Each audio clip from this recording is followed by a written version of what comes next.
नोरमा group, जो सोचता है वो करता है। आपके अपने सपनों का आशियाना। बिहार का चुनाव और मौसम का मिजाज दोनों कब बदल जाए ये कहना बड़ा मुश्किल है। एक बार फिर से बिहार की राजनीति में चुनावी माहौल को देखते हुए कई तरह की बातें सामने आ गई हैं। आपको बता दें कि जिस तरह से हाल फिलहाल में मुद्दे बदले हैं और देश में जो भारत और पाकिस्तान के बीच में युद्ध विराम या कहा जाए तो एक तरह से सीज फायर की घोषणा की गई है। काफ़ी तनाव के बाद ये मुद्दा इस बार चुनाव में ऐसा लग रहा था कि बहुत प्रभावी होगा और इसी मुद्दे पर चुनाव कहीं ना कहीं बिहार का भी असर करेगा। पहलगाम प्रकरण के बाद भारत पाकिस्तान के बीच तानातानी और देश में राजनीतिक पर इसके असर को लेकर के लगातार चर्चाएं चल रही थी। विपक्ष इस बात को लेकर के बार बार कह भी रहा था, लेकिन कहीं ना कहीं जिस तरह की बातें सामने आई उसको लेकर के ये बात साफ थी कि इस बार पाकिस्तान ने जिस तरह का हमला किया है और कायराना हरकत उसके क्षेत्र से आकर के आतंकियों ने किया है, उसके बाद से पूरा देश एक जगह था और इन बातों को लेकर के कहा यह जा रहा था पूरा देश एकजुट था और हर हाल में पाकिस्तान से बदला लेने की बात कही जा रही थी। देश की राजनीति दो धाराओं में बंट गई है। एक वर्ग सरकार का समर्थक बना हुआ है तो दूसरा जो है वो धुरी जो है वो विरोधी है। इसके पीछे का कारण है कि प्रधानमंत्री नरेंद्र मोदी ने अचानक से ये फैसला ले लिया कि सीज फायर होगा और सीज फायर को लेकर के कहीं ना कहीं इस देश के लोगों में एक वर्ग है जो जिसको आक्रोश था। आक्रोश का कारण भी था, लेकिन प्रधानमंत्री नरेंद्र मोदी जब कल आए देश को संबोधित किया और उन्होंने कहा कि सीज फायर हुआ है लेकिन युद्ध विराम नहीं हुआ है। अब इसके बाद से एक बार फिर बिहार के चुनाव में कई तरह की चर्चाएं शुरू हो गई हैं। पाकिस्तान के खिलाफ सख्त कार्रवाई करने के लिए पूरे देश ने इस बार ठान लिया था। हालांकि सत्ता समर्थक वर्ग सरकार के फैसले के साथ है, लेकिन सत्ता विरोधी समूह सीज फायर के फैसले से सरकार की आलोचना कर रहा है। विरोधी सरकार पर अमेरिका के दबाव में सीज फायर के लिए राजी होने की बात कर रहे हैं। तो अमेरिकी राष्ट्रपति डोनाल्ड ट्रंप ने सीज फायर के लिए दोनों देशों को रजामंद किया था। इसे सरकार विरोधी सरकार की कमजोरी और सरकार का कमजोर नस माना जा रहा है। उनका तर्क है कि अमेरिका की सलाह को बांग्लादेश मुक्ति संग्राम में तत्कालीन प्रधानमंत्री इंदिरा गांधी ने नहीं माना था, पर नरेंद्र मोदी के नेतृत्व वाली सरकार ने इस बार अमेरिका के दबाव में इस तरह का फैसला लिया है। विपक्ष के तेवर से साफ लगता है कि वह इसका राजनीतिक लाभ उठाने का प्रयास करेगा। खासकर 5-6 महीने बाद होने वाले बिहार विधानसभा चुनाव में विपक्ष जरूर इसे रेखांकित करने की कोशिश करेगा और इसे चुनावी मुद्दा भी बना सकता है। आपको बता दें, इसको लेकर के अब चर्चाएं शुरू हो गई हैं। एक तरफ जहां आपको याद होगा कि प्रधानमंत्री नरेंद्र मोदी 2014 में सत्तासीन हुए थे और 2019 में जिस तरह से आपने देखा होगा कि विपक्षी पार्टियां एकजुट होकर के 2024 में भी चुनाव लड़ी थी और लगातार 2014 से लेकर के 2019 में जो भारतीय जनता पार्टी की अगुवाई वाली एनडीए ने क्लीन स्वीप किया था, उसको लेकर के सिर्फ बिहार में एक सीट मात्र आई थी, लेकिन 2024 में काफ़ी कमज़ोर पड़ गई। लोकसभा चुनाव में जहां 2019 में 303 सीटें आई थी, वहीं 243 सीटों पर आकर के सिमट गई। सीज फायर की शर्त मान लेने के कारण नरेंद्र मोदी सरकार को घेरने का मौका विपक्ष के पास मिल गया है। सोशल मीडिया प्लेटफॉर्म पर नरेंद्र मोदी और इंदिरा गांधी को लेकर के कई तरह की तस्वीरें और वीडियोस आपको देखने को मिल रहे होंगे। इंदिरा गांधी ने पाकिस्तान के 2 टुकड़े 1971 में करा दिए थे, लेकिन सरकार को विपक्ष की फ्री हैंड के बावजूद नरेंद्र मोदी वैसा कमाल नहीं दिखा सके। विपक्ष इस बात को लेकर के जनता के बीच जाएगा, इसमें कोई संदेह नहीं है और इसका लाभ विपक्ष उठाने की कोशिश करेगा। इसके साथ साथ एक और मुद्दा है। एक तो ये मुद्दा है और दूसरी तरफ जो मुद्दा है वो है जातीय जनगणना का। जातीय जनगणना वाला मुद्दा जो है नरेंद्र मोदी की सरकार ने इसे टाल दिया था। जब बिहार से डेलीगेट गया था तो उसे टाल दिया गया था और कहा गया था ये संभव नहीं है, इससे देश में विभाजन होगा। कई तरह की बातें कही जा रही थी और इसको सदन तक जा करके आपने देखा होगा कि बिहार से ही नित्यानंद राय मंत्री हैं, गृह राज्य मंत्री, उन्होंने सदन में कहा था कि यह संभव ही नहीं है कि भारत जैसे देश में जातीय जनगणना कराई जा सके। लेकिन वही भारतीय जनता पार्टी अब जातीय जनगणना कराना चाहती है। इसका श्रेय जो है लेने के लिए कांग्रेस और राजद तैयार नजर आ रहे हैं, क्योंकि जब एनडीए सरकार से बाहर थे नीतीश कुमार मुख्यमंत्री के रूप में, उन्होंने फैसला लिया था और उसके पीछे राजद और कांग्रेस का हाथ था।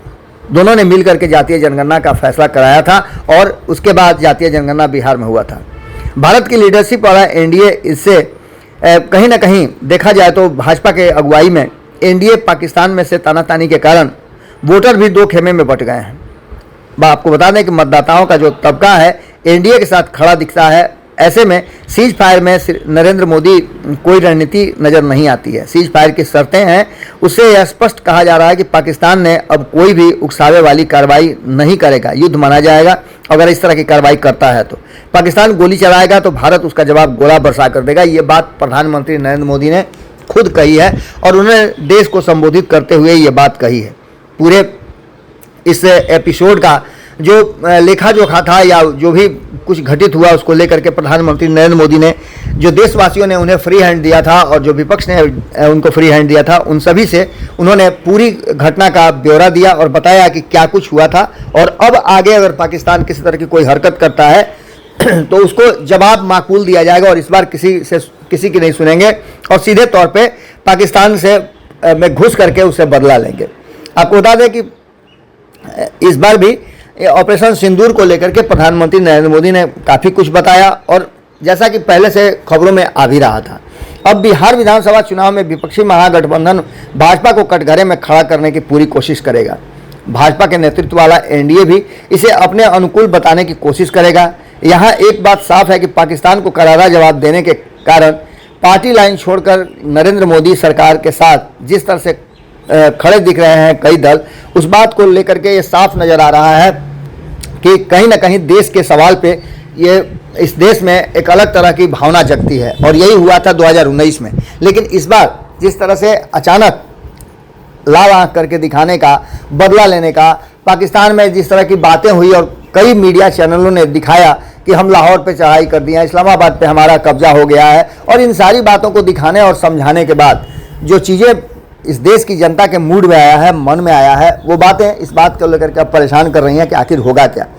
अब इस बात को लेकर के दो राष्ट्रीय दल कांग्रेस और भारतीय जनता पार्टी बिहार में अपने अपने एंगल पर चुनाव में उतरने की कोशिश में लगे हुए हैं। कई मुद्दे गौन हो गए हैं और नए मुद्दे अब इसमें हावी होने लगे हैं। एक तरफ आपने देखा होगा कि किस तरह से पूरा का पूरा गेम पलटता हुआ दिखाई दे रहा है। भाजपा कांग्रेस के गेम में पूरी तरह से चाचा भतीजा फंस गए हैं। एक तरफ भारतीय जनता पार्टी इस पूरे मुद्दे को लेकर के जहां इसे राष्ट्रवाद के तरफ ढकेलना चाहती है और ये बताना चाहती है कि पाकिस्तान ने आतंकी हमला किया तो उसके सारे आतंकी ठिकानों को उसके यहाँ घुस करके हमने नेस्तनाबूद कर दिया, तो दूसरी तरफ सीज फायर को लेकर के कांग्रेस इस बात को लेकर के इंदिरा गांधी को सामने करके ये दिखाना चाहती है कि हमने किस तरह से इंदिरा गांधी के शासनकाल में बदला लिया। यानी दो धाराएं बह रही हैं और इन्हीं दो धाराओं के बीच में इस बार बिहार का चुनाव होता हुआ दिखाई दे रहा है। पूरी तरह से बिहार का मुद्दा बदल गया है। पहले मुद्दा बेरोजगारी, बेकारी, पलायन, अन्य मुद्दे थे, लेकिन इन सारे मुद्दों पर हावी हो गया है जातीय जनगणना और भारत पाकिस्तान युद्ध जैसी स्थिति में प्रधानमंत्री नरेंद्र मोदी का और हमारी सेना का एक्शन और दूसरा सीज फायर। अब देखना दिलचस्प ये होगा कि इन दोनों की भूमिका इसमें क्या रहती है। क्या दोनों सामने से लीड करते हैं, क्योंकि दोनों ही अब तक जितने भी चुनाव हुए हैं उसमें राजद और जनता दल यूनाइटेड बिहार के चुनाव को लीड करती रही है। लेकिन इस बार परिस्थितियां क्या बदलेगी और चाचा भतीजा को बैकफुट पर रखा जाएगा और ये दोनों कांग्रेस और भारतीय जनता पार्टी सामने से इस पूरे जो चुनावी रणनीति है उस रणनीति को लीड करेगी। क्या होगा ये तो आने वाला वक्त बताएगा, लेकिन माहौल निश्चित रूप से बदला है और माहौल के साथ साथ मुद्दे भी बदले हैं। अभी बदले हुए मुद्दों को लेकर के मैदान में उतरने की तैयारी दोनों ही तरफ से शुरू हो चुकी है। अब देखना होगा कि इसके फायदे क्या मिलते हैं दोनों ही पक्ष को। जुड़े रहिए भारत लाइव के साथ। बहुत बहुत धन्यवाद। आपके सपनों को हमने सजाया है, ई होम्स पैनोरामा को हमने बनाया है। ई होम्स मेरा एक सपना था जिस पे मैं पिछले 4 साल से काम कर रहा था। हमने जो बनाया है वो सबने है माना। ई होम्स पैनोरामा में हो आपका भी आशियाना। और फाइनली हमने 2021 में इस प्रोजेक्ट को लॉन्च किया। बहुत लोग अप्रिशिएट कर रहे हैं कि पूर्णिया जैसे शहर में बिहार के, एक तो बिहार की बात करें उसमें भी पूर्णिया जैसे छोटे जगह में इस तरह का लाइफस्टाइल देना, ये सुन के हम लोगों को बहुत अच्छा लगता है। ई होम्स में हमने कुछ और भी किया है, जैसे हम जिस जगह में रह रहे हैं हमारे फैमिली सिक्योर हो, उनको सिक्योरिटी का ध्यान में रखा है। आपकी सुविधा और सुरक्षा आपके लिए खास है, ये आपका विश्वास है। इसमें आर्टिफिशियल इंटेलिजेंस का 7 लेयर सिक्योरिटी का हमने इस्तेमाल किया है। लस ग्रीन कैंपस को बनाया है, यदि हमारा बाउंड्री वाल है तो वो वर्टिकल गार्डन है। ये जितनी भी फैसिलिटी होता है एक इंटरनेशनल टाउनशिप में ई होम्स है, ये हम लोग विश्वास नहीं कर पा रहे हैं। जो भी हमारे मित्र दोस्त या जो भी हमारे बाहर के बाहर आते हैं तो हम लोगों को बहुत अच्छा सुनने को मिलता है और बहुत अच्छा क्रेडिट मिल रहा है। वो सारा हमने सिर्फ एक बिल्डिंग नहीं बनाया, हमें एक बहुत अच्छा लाइफस्टाइल दिया ई होम्स में, और मेरा एक सपना था जिसको मैं आज फुलफिल होते हुए देख पा रहा हूँ। ये आपका आवास है। ई होम्स पैनोरामा में अब आपका निवास है।